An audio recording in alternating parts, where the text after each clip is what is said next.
I'm not teaching, I'm publicly learning. Hi and welcome to Learning for the Life in the UK test part 102. The War with France, that is on the page 38. While doing morning stretching, and if you participate in morning stretching, that is at your own risk. So we were just listing all the battles we had heard of, and we were doing that because we had some time left, not because we knew that the next part will be again War with France. And let's try to list them again. And we had so one thing is to Sheikh Din Mohammed. Maybe one reason why we should know that he eloped in 1782 with Jane Dale in 1786 because they opened together.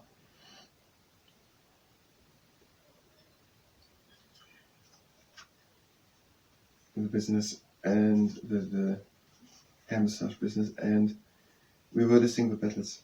And I want to go back to one thing.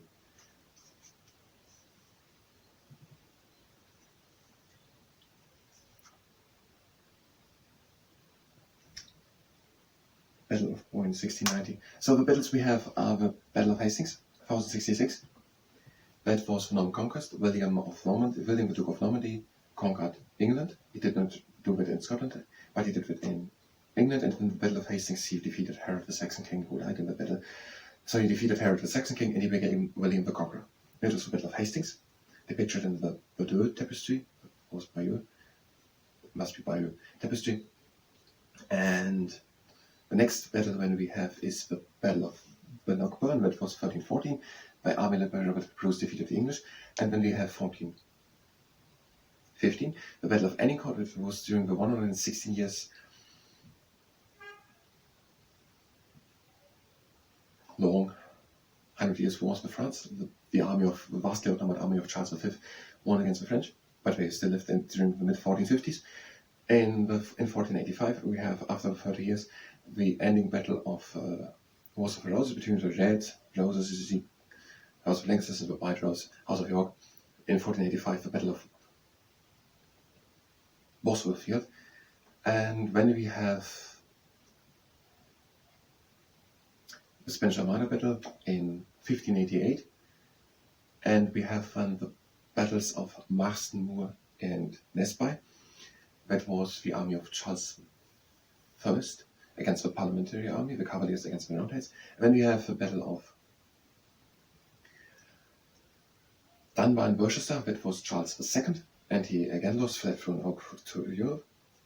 That was again as the battles of Marston Moor and Nesby around 1640s. And when we have the Battle of Boyne, that was in 1690, that was the support of Bonnie Prince Charlie by Charles Edward Stuart, found by the Irish people. Yes, he landed the French troops in Ireland instead of. Was it a French troop? Was it? I skipped from battle. That was the Battle of Boyne in 1690, and when we have the Battle of Killiecrankie, that was in Scotland in an uprising, but it was also defeated. Again, also for James the. No, this was James the Second. That was James the Second one. And when we have Bonnie Prince Charlie, that was the battles of Culloden. Battle of Culloden, we had not repeated it off. The Battle of Culloden, 1746. That was supported by the Scottish clansmen. So then it was actually French army, James II, and now the Bonnie Prince Charlie, that was Scottish clansmen.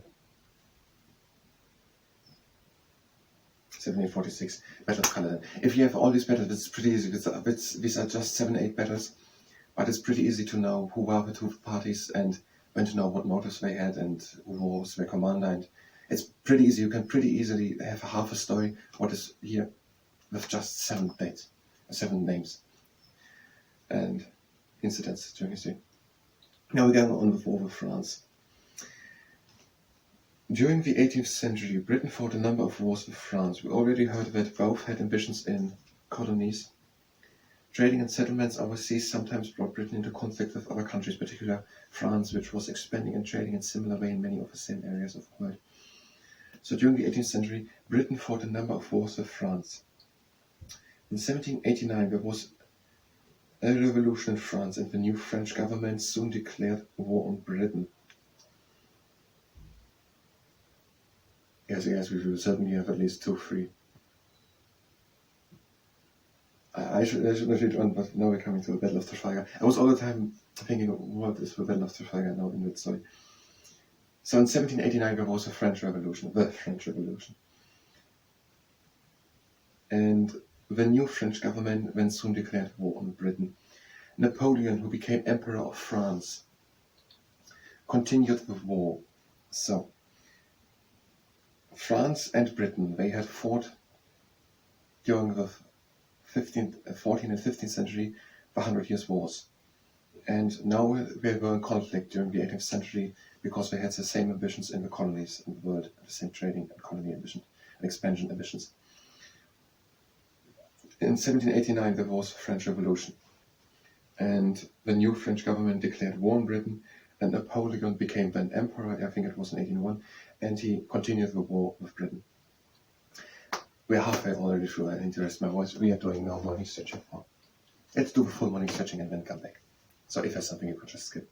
If you're just here for it, you can just skip to the end of the morning stretching, and then maybe there is something to war with France. We are braving it and doing forward shoulder circuits.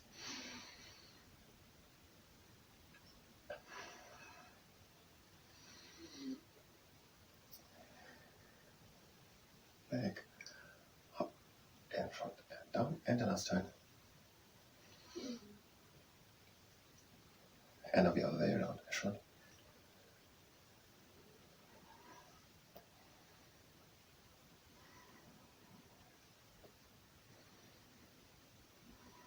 The last one. Now we're breathing in and lifting the shoulders up. Out, we're letting them down again.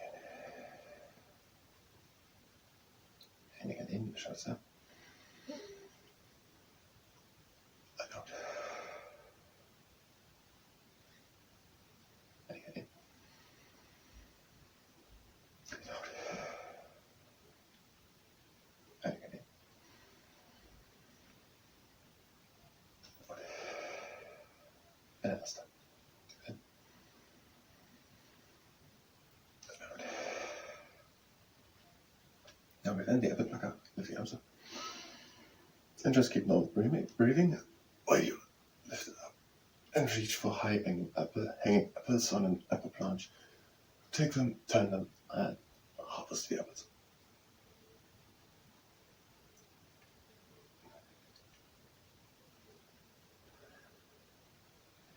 A few more. And the last 2. And now we go on. Our legs are standing wide apart. We're breathing in and lifting the arms up. And we're breathing out and we're shifting over to one side. And breathe in into the middle. And out to the other side. The shifter. And breathe in again into the middle. And out, we're going over to the other side. And again in into the middle. And out over to the other side. Again in, one more round. Out over to the other side. And breathe in.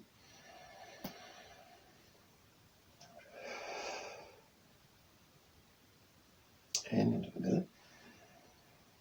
And out, onto our knees. We're breathing in. Out, we're bringing one shoulder in front. And breathe again in. And out, we upper shoulder in front. And breathe in into the middle. And out, the shoulder in front. And breathe in into the middle. Out the upper shoulder. And breathe again in. And out for last step, left shoulder or first shoulder. In the middle. And out the other one.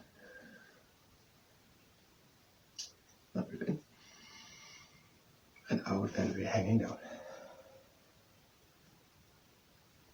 And breathe in. And out we come over to my leg. And breathe in. And out over to the other leg. And breathe in.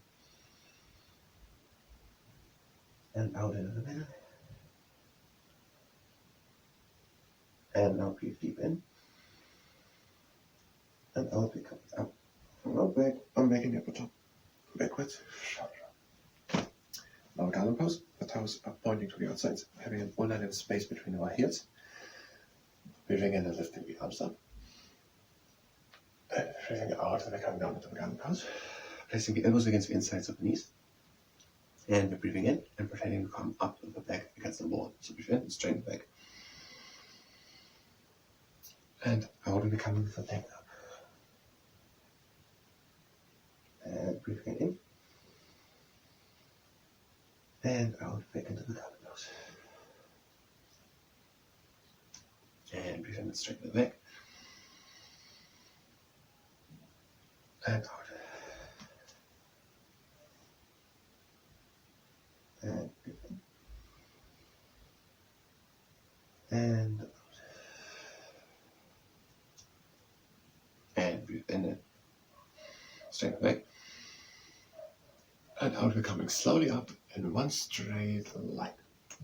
And breathe out.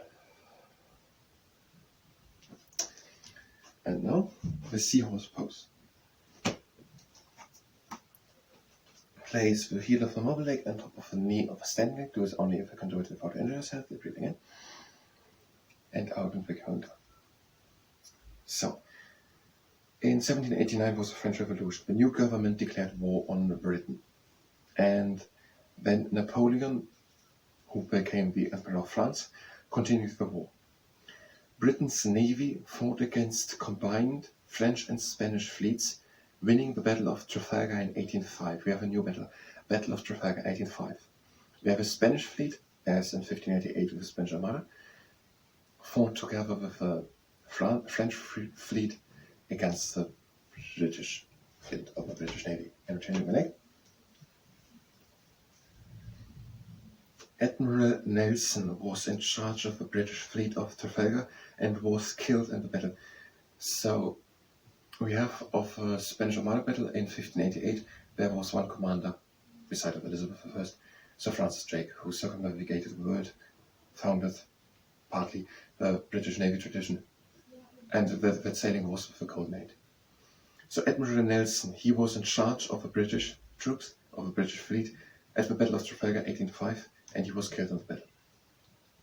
Nelson's column in Trafalgar Square, London, is a monument to him. So in London there's the Trafalgar Square, and there's a monument, a column, that is to his honor, to Nelson, the commander of the fleet, the British fleet, in the Battle of Trafalgar 1805. Let's exercise. We are breathing in and going down,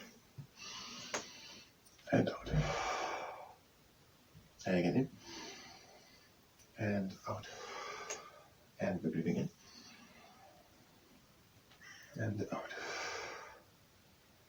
and again in, and out, and again in, and out, and breathing in, and out. Now breathe in and close the legs, and out, and then we have a morning session. So we're having a minute left, and oh, it's not so much. We have a picture. I will show it maybe the next time. No, I'll show it now. It's the pictures, a battle on a ship. People with lots of weapons are being brutal to each other.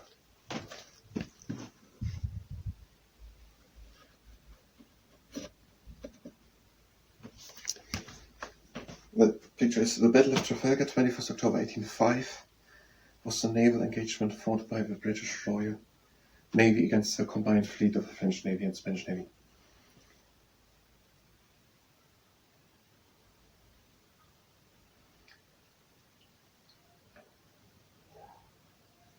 we need another part, and when you can go over the battles again, and we can do it with the abolishment of slavery again.